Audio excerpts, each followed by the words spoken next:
はいどうも、ポチです。本当にその存在の全てが胸クソだった奥義、仁一、直哉のかませ三重士。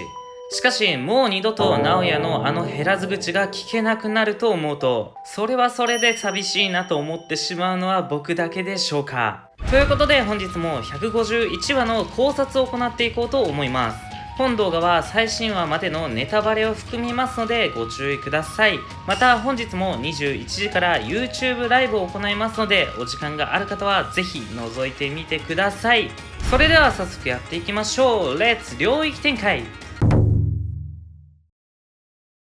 初登場から性格が露骨に悪いキャラクターとして登場した善院直哉。その性格のせいで良くも悪くもネットでよく話題になっているんですが、どうやらこの性格には善院家での扱いが大きく影響を与えていたみたいです。善院家の当主である直人の息子として生まれた直哉。兄たちがいることから長男じゃないことは確定しているんですが、送電の術式である投射呪法を継いでいたこともあって、小さい頃から露骨に周りから有望視されていたみたいです。パパグロの存在を知った当初、どんな惨めな顔をしているのかを想像してワクワクするというなかなかのゲスっぷりを見せていた直哉。小さい頃から周りに天才天才と言われながら育ったことを考えると、ここまで性格が歪んでいるのも仕方ないことなのかなと思ってしまいます。呪力が完全にゼロだったことから、全員家ではひどい扱いを受けていた伏黒当時。呪力や術式がないことから、もちろん直哉もバカにしていると思っていたんですが、その本心はかなり意外なものでした。落ちこぼれと聞いて興味本位でその姿を見に行った直哉。しかしその迫力が尋常じゃなかったため、バカにしていた反動も相まって憧れを抱いてしまったみたいです。作中で何度もパパグロのことを話題に出していた直哉。もしかしたらあれはたまたまではなく、憧れを抱いていたがゆえに無意識に口にしてしまっていたのかもしれません。術式や呪力のない人間を見下しながらも、密かにパパグロに憧れを抱いていた直哉。だからこそ直哉はマキがパパグロと同じ存在になったことがどうしても許せないみたいです。現代最強の呪術師として君臨する五条悟と、その五条悟を術式なしで追い詰めたパパグロ。その事実にしっかりと目を向けて目標にしていたことを考えると、奥義のような現実逃避系男子とはまた違った人間性であることが十分伺えます。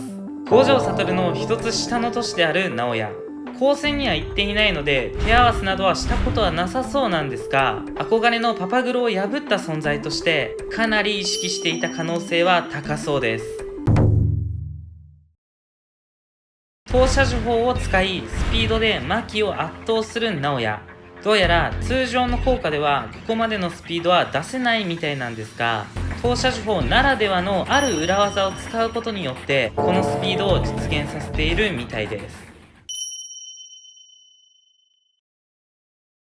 過度に物理法則や軌道を無視した動きは作れないことから、スピードの加速度にも上限がある投射呪法。しかし術式を発動してスピードを1から2に、立て続けに術式を発動して2から4にという感じで連続で術式を発動することで半永久的にスピードを上げることができるみたいです。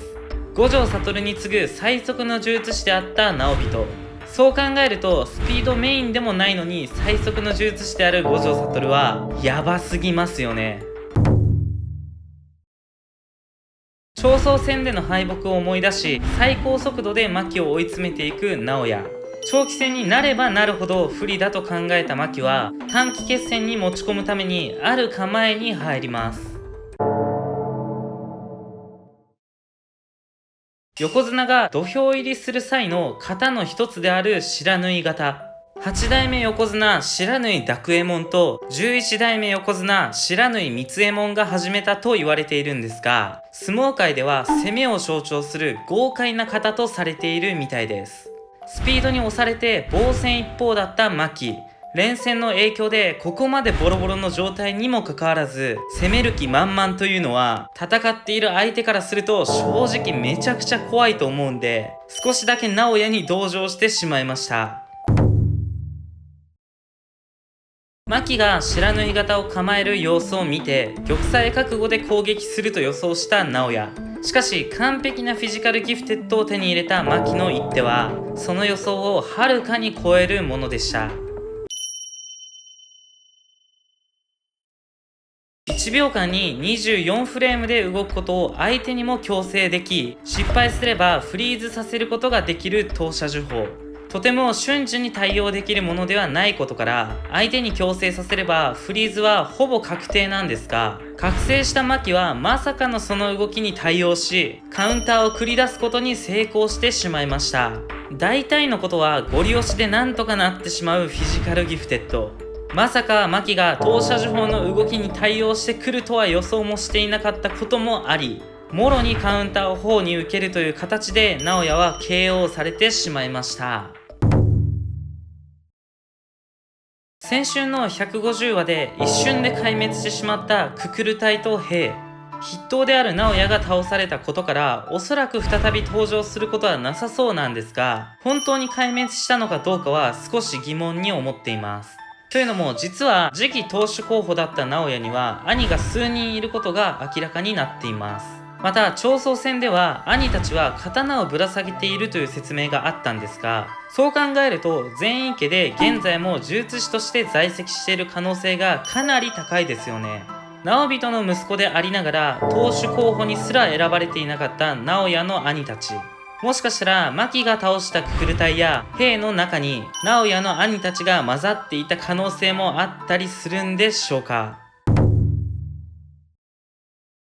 誰もが予想していた通り、直哉が牧に倒されてしまった151話。牧の障害になる全員家の人間たちを全員倒してしまったことから、次回からはまた死滅回遊編に戻っていくと思っていたんですが、次回予告で煽り文句が牧 VS 全員家佳境となっていたのが少し気になってしまいました。ただあくまで舞との約束が全員殺してではなく全部壊してだったことから、全員家の無抵抗の人たちまで牧が無差別に殺害するとも思えません。なので牧が全員家を完全に制圧する、牧に共感する全員家の人間が現れる、全員家に大きな変化が生まれて直哉が改心するという展開になるんじゃないでしょうか。もちろん直哉の生死は不明なんで、そもそも生きてるのかどうかすら分かりません。ただどうしても扇と仁一とは扱いが違う印象を受けたんで、個人的には生きていて改心してくれる説を推したいかなと思っています。